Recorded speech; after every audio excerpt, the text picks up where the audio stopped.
September 9th, now in the lower area of this hill.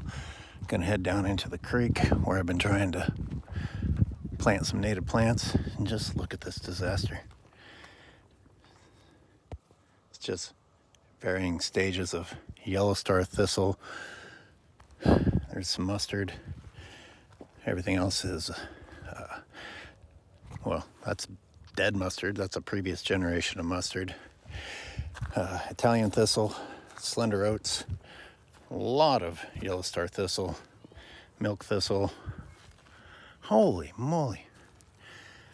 Look at all of this. And we still have the mowings of the brilliant people in charge. Look at what has happened with the yellow star thistle. I want to interject with a learning point here, going back to one of the first papers I read on the matter. This paragraph now rings loud and clear to me. The paragraph references other studies in which areas that livestock were used to graze cheatgrass, which is similar to the annual grasses featured here, mustard and thistle took over. Isn't that interesting? It's not the exact same grass. It's not the exact same mustard. It's not the exact same thistle, but we do see a similar pattern. Coincidence? Or more than coincidence?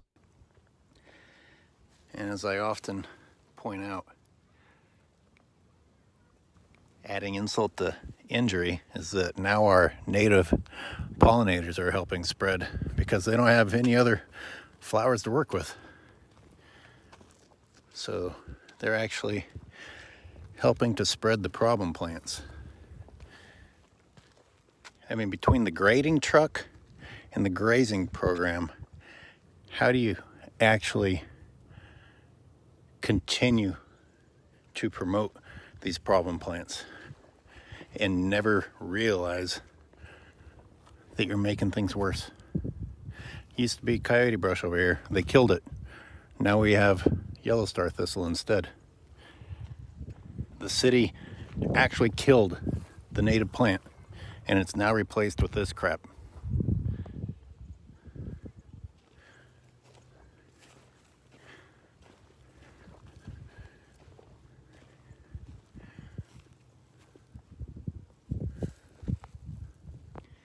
Every year is the year of the slender oat. That's the majority of the yellow that you see in the hills behind me. But this year, I started off by saying this is going to be the year of the Italian thistle because I could see how much of it was about to grow.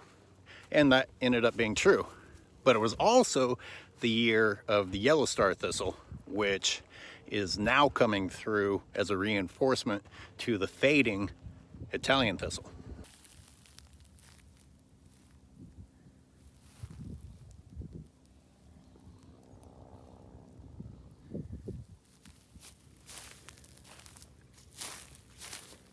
This is the city's genius plan. Run over plants and then pile them up. I guarantee you that's going to be a big pile of thriving milk thistle next year. There's the yellow star thistle coming through all the slender oats. It's going to be that way pretty much this entire path.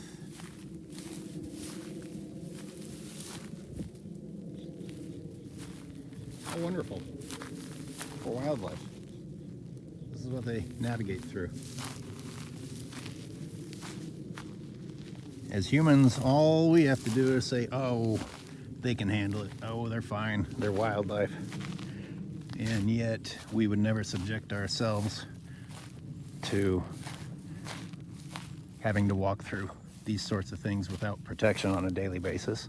And we completely ignore the fact that these plants aren't meant to be here.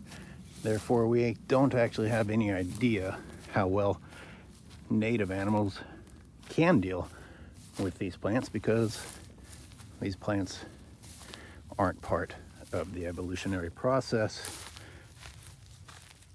the ecological relationship between the native animals and the native plants. Nothing within the view of my camera right now is supposed to be here.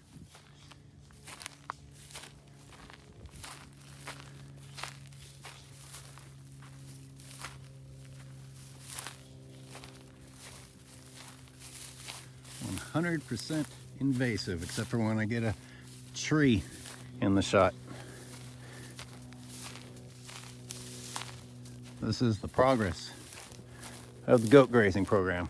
Good God, look at that disaster.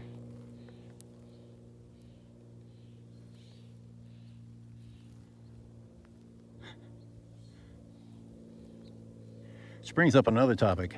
I often think aloud to myself, how long after these annual invasives are quote unquote dead do they continue to grow? Because I swear they keep getting bigger way after they turn yellow. Whether it be humans or deer cutting paths through here, I'm pleased that they spared my lemonade berry. Still fighting. Not back to where it was prior to the goats eating it though. I have Ceanothus over here. I'm not sure if it's alive or dead.